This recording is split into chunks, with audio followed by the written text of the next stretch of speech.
In a quiet, peaceful village nestled in the hills, life had always been simple. The villagers spent their days tending to their fields, tending to their homes, and gathering for festivals. The air was always fresh, and the nights were cool and calm. But one fateful summer, an unseen enemy crept in, bedbugs. At first, it was just a few complaints from a handful of homes. The villagers thought it was nothing more than an annoyance, something that would pass. But soon, the bedbugs spread like wildfire, infesting every corner of the village. They hid in the cracks of the walls, under the beds, in the thick of the wooden beams. As the nights grew darker, so did the misery of the villagers. No one could sleep peacefully, and no one was spared. The Sarpanch, a wise and determined leader, gathered the villagers in the town square to discuss the growing problem. His face was stern but calm. "We cannot let this pest take over our village," he said, his voice carrying authority. "We have lived here in peace for generations. Now, it's time for us to stand together and fight back." The villagers agreed, and they knew the first step was to consult the village's trusted herbalist, who had long been a keeper of ancient remedies. The herbalist had deep knowledge of local plants and their healing powers, and many of the villagers had relied on him for advice and cures over the years. The Sarpanch and a group of villagers went to visit the herbalist, who was busy grinding herbs in his small hut.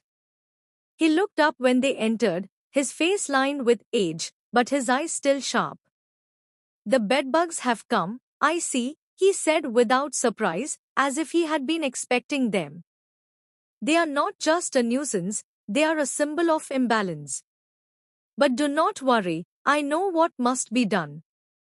The herbalist mixed several local plants, including neem leaves, turmeric, and eucalyptus oil. "These will help drive them out," he explained. But the battle is not just about herbs. It is about unity. The strength of the village depends on how we come together. With a plan in hand, the Sarpanch and the villagers set to work. Every household was given a specific task. Some gathered the herbs, while others boiled them into potent infusions. Women scrubbed floors with herbal solutions, while the men sealed up cracks in the walls where the bedbugs might be hiding. Every bed, every piece of furniture was cleaned thoroughly, and piles of old clothes and bedding were aired out and washed. The Sarpanch led by example, going from house to house, helping the villagers in every way he could. The villagers worked day and night, and though it was hard, there was a sense of hope among them. Together, they fought to reclaim their homes, to restore peace to their village. The Sarpanch's leadership and the herbalist's knowledge gave them the courage to keep going. Days passed, and soon the village began to see results. The bedbugs, once rampant, started to dwindle. The infusions and herbal treatments worked, and the village slowly returned to its former state of cleanliness.